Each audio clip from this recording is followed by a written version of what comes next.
Technophobe. Okay, so ladies and gentlemen, I am a storyteller, as Nisha just said, and I truly believe in the power of stories because I believe that the stories that we tell define who we are.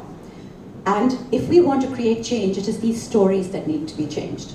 So I was doing this talk yesterday on storytelling, and I went up on stage and I said 20 minutes.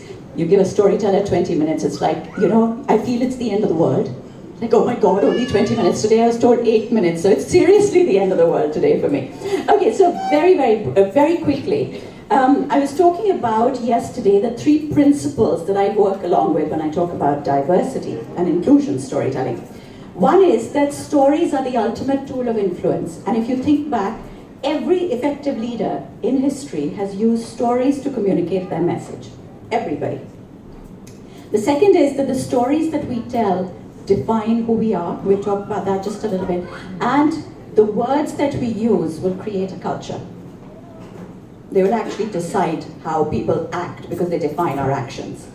And finally, we all use stories. The thing is that a lot of people turn around and say this is all soft skills and it's a new technique. It's not. We all use stories. It's an automatic thing. Whether you like it or not, you use stories. The only difference is, do you use them knowingly and skillfully, understanding that you have a message to give, or do you use them unknowingly and clumsily? It isn't a choice whether you use them at all, you use them anyway. Very quickly, I want to give you a little tiny story before I move on to the 4 ideas that I'd offered yesterday. So, I was saying that one of the most skillfully crafted stories that I have come across in recent times was from a company called Tyco, which is an American company. And they'd had this huge, big meltdown, great big scandal. And after the fraud, they're now trying to build up their trust again, both inside and outside. So they bring out all these great big manuals of diversity and fraud and gender and, you name it, sexual harassment, great big huge manuals. And then once they're written down, literally giving you guidelines on all behavior. And then once they've got them written down, the HR people say, well, actually, you know what? Who's going to read these? Really, who's going to read this? They're going to collect dust. And so they very cleverly preempted each section with a story. And I'm going to tell you one of these stories just to show you how cleverly crafted it was. So it says Tom is gay. Everyone in the office knows that Tom is gay and everybody makes jokes about it, but Tom doesn't seem to mind. He knows it's just a joke. But then Mark is assigned to work with Tom, and suddenly all the jokes turn against Mark. And people are saying, oh, what were you both doing last night? As people do. Working late, is that what they're calling it these days? Ha ha, etc., etc.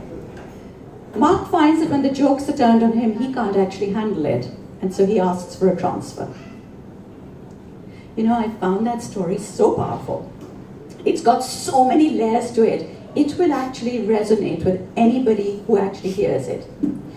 You put down guidelines, you put down any number of policies, you tell them how people should behave, nobody's actually going to change behavior. That story will make somebody change their behavior.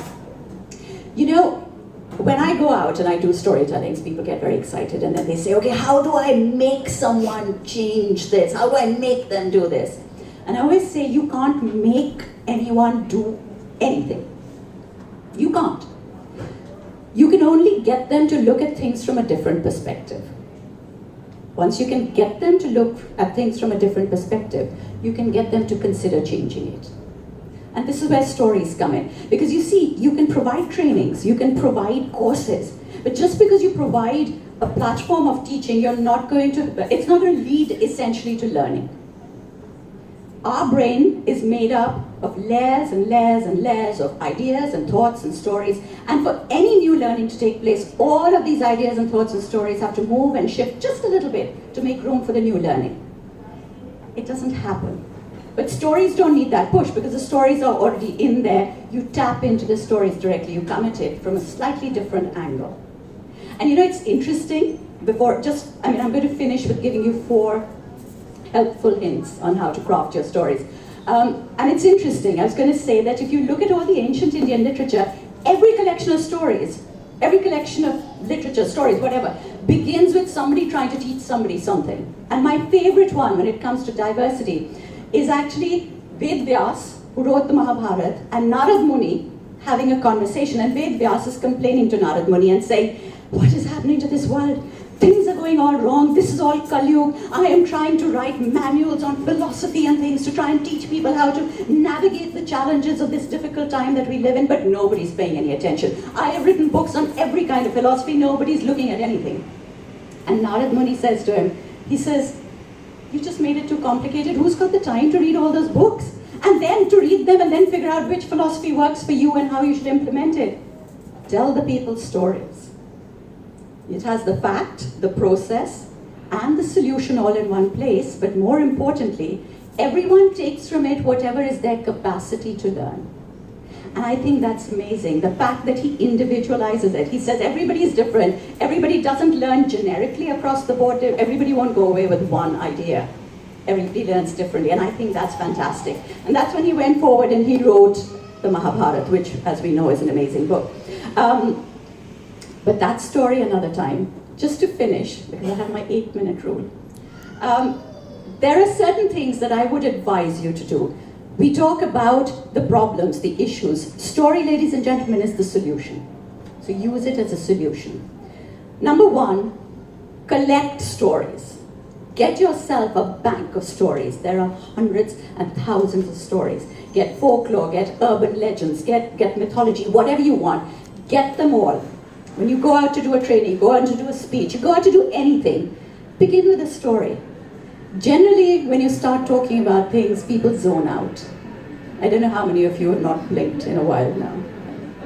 Okay. Start with a story, you definitely have their attention at least for a little while. Start with a story. The second thing is contextualize. This is something that people take for granted. They think they can just do it so easily, but figure out. And also people think that contextualizing means that you figure out the aim of the story and you figure out who your audience is. But this is where the whole diversity angle comes in, because your audience is so diverse.